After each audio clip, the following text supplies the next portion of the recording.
किसी ने बड़े कमाल की बात कही है कि जब तुझसे ना सुलझे तेरे उलझे हुए धंधे, भगवान के इंसाफ पर सब छोड़ दे बंदे।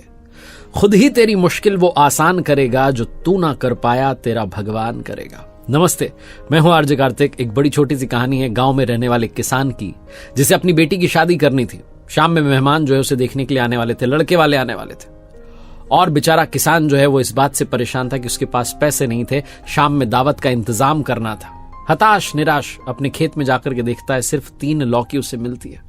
वो 3 लौकी तोड़ लाता है और पहुंच जाता है सब्जी मंडी में। वहां जाकर के बैठ जाता है कि इन 3 लौकी को बेच करके जो पैसा आएगा, कम से कम उससे कुछ तो घर में बन जाएगा। मेहमानों को कुछ तो खिला दूंगा, इज्जत तो बच जाएगी। लेकिन कहते हैं ना, जब आप संकट में घिरते हैं तो घिरते ही चले जाते हैं, दलदल में फंसते ही चले जाते हैं। सबसे पहले गांव का प्रधान आ जाता है सब्जी मंडी में और वो एक लौकी उठा करके ले जाता है। बेचारा किसान जो है पैसा भी नहीं बोल पाता पूरा, और वो प्रधान लेकर के निकल जाता है। थोड़ी देर बाद जो थाने का सिपाही था वो आता है सब्जी मंडी में और एक और लौकी उठा के ले जाता है। किसान ऊपर आसमान की ओर देख कर कहता, भगवान ये क्या कर दिया। 3 लौकी थी, उसमें से 2 तो फ्री में चली गई, हाँ तो पैसे भी नहीं ले पाया। और इतनी देर में जो उस थाने का, गांव के थाने का दरोगा था वो आ जाता है। किसान को लगता है तीसरी भी गई। दरोगा आकर के देखता है कि किसान एक लौकी लेकर के बैठा है, तो हंसी उड़ाते हुए मजाक में कहता है, भाई क्या कर रहे हो, एक लौकी लेके बैठे हो, क्या सब्जी बेच रहे हो। किसान की आंखें भर आती हैं, वो बताता है पूरी कहानी कि मेरे साथ क्या क्या हुआ और मुझे पैसा चाहिए, क्योंकि शाम में जो है लड़की को देखने लड़के वाले आने वाले, दावत रखनी है, भोजन बनवाना है, पकवान बनवाना है। दरोगा जी दिखने में बड़े कड़क रौबदार आवाज वाले, लेकिन दिल के अच्छे इंसान थे। वो उस किसान को लेकर के जाते हैं प्रधान जी के घर पे।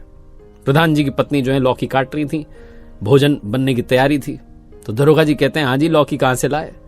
प्रधान जी कहते हैं, सब्जी मंडी से लाए। दरोगा जी कहते हैं, खरीद के लाए हो। प्रधान जी कहते हैं, हाँ खरीद के लाए। फिर से दरोगा पूछता है कि खरीद के लाए हो। प्रधान समझ जाता है कि ये जो है दरोगा किसान को न्याय दिलाने, इंसाफ दिलाने आया। प्रधान कहता है, खरीद के तो नहीं लाए। दरोगा कड़क आवाज में कहता है कि देखो चुपचाप 1000 रुपए दे दो, वरना तुम्हारे ऊपर जो है फिर केस कर दूंगा।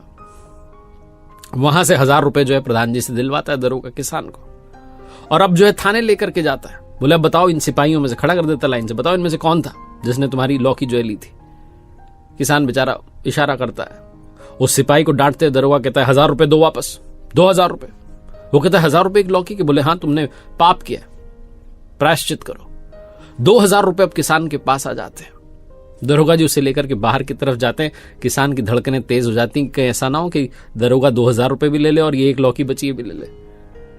दरोगा जी कहते हैं, सुनो पैसे रखो, और ये एक लौकी लेकर के कहां जा रहे हो, ये मुझे दो।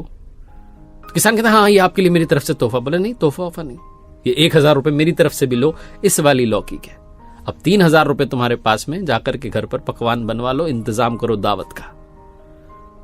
वो किसान जो है दरोगा को धन्यवाद करते हुए चला जाता है और ऊपर आसमान की तरफ देखते हुए कहता है, प्रभु आपने तो अपने दूत को भेज दिया, आपके बंदे को भेज दिया जिसने मेरा ख्याल रख लिया।